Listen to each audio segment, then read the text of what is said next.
Welcome back to Motorspins. I'm your host, Joe Lombardi, and today we have a 2022 Jaguar XF. Now, the XF started in 2007, and it was designed by legendary designer Ian Callum. Looking at the front of the XF, you will see a lot of changes with this generation, which was introduced last year. So, first thing you will notice is the new grille. Jaguar is going with this design now instead of their traditional spindle grille, but overall the front hasn't changed a whole lot. You still have this great sort of power bump in the center and these great lines. It looks big, it looks commanding. You have 18-inch wheels. These are, again, this is a base model, so you can get these upgraded. For what they are, they're fine. They're double spoke. You have nice little cat emblems on the valve. Looking at the back here, we have, again, a very familiar look from the last generation. We have these double half moon lights that are traditional Ian Callum design. This is from the F-Type. So looking under the hood, now you didn't see me pop this on camera because the hood is about 10,000 degrees right now. Southern California, what are you gonna do? Nevertheless, looking under the hood, you do see that 2-liter 4-cylinder engine. Now, this is turbocharged and it's putting out around 250 horsepower, 260 foot-pounds of torque. Anyways, let's close this up and check out the inside. So, again, looking at the center here at the new Pivi system, weird name, yes, but regardless, it is a gorgeous infotainment system. It is a huge screen. It is 11.4 inches and it comes standard on this model. Now, it's a cool screen and definitely a good reason to upgrade if you're looking to update your Jaguar or whatever. It's a good reason. One of my favorite wheels in the car industry right now. It is just near perfect in a lot of ways, but the main thing here is just looking at the base model, you'll see that there is a split between the outer and inner sections of the wheel. You also have some ISOFIX points in case you want to put your kid back there. Sensible. This car makes me feel like a sensible father in a lot of ways, which I am not.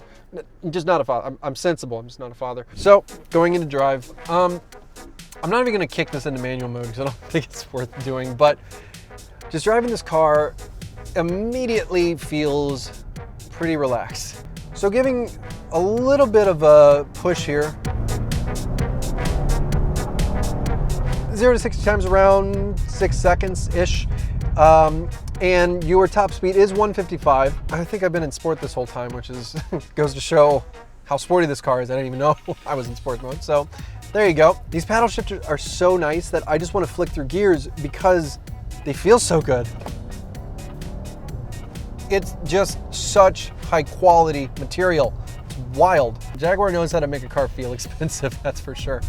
Whether it be from the name, which I've been mispronouncing this whole time apparently, according to my friends in the UK, Jaguar, as they call it. The Jaguar name is definitely one with some cachet. I think it still holds a great image if you're looking for a luxury brand that isn't the typical big three, Audi, Mercedes, and BMW. It is nice to have sort of an alternative to that, whether you're trying to do Maserati or Jaguar or maybe like Infiniti or Acura. I think this has a good amount of cachet to the name. They're not selling a lot. Actually, there's an old XF right there. Look at that. That's one from 2 generations ago. That's kind of cool. You still see those around because they are affordable cars. they drop in value. Don't tell Jaguar that, but I think they know by now. If you're afraid of getting in this car because of the fact that you heard it's unreliable, don't really buy into the hype. It's perfectly fine. Coming from a person who had one for 3 years, never saw the shop once. I would be happy to drive this for longer than just this review. But life has to go on now, doesn't it? I have to give this car back. Thanks for joining me here on Motorspins. I've been your host, Joe Lombardi, and this has been a Jaguar XF. And it's been fun today. It's been sophisticated. I feel sensible. I feel responsible. And also a little classy. I'll see you on the next one.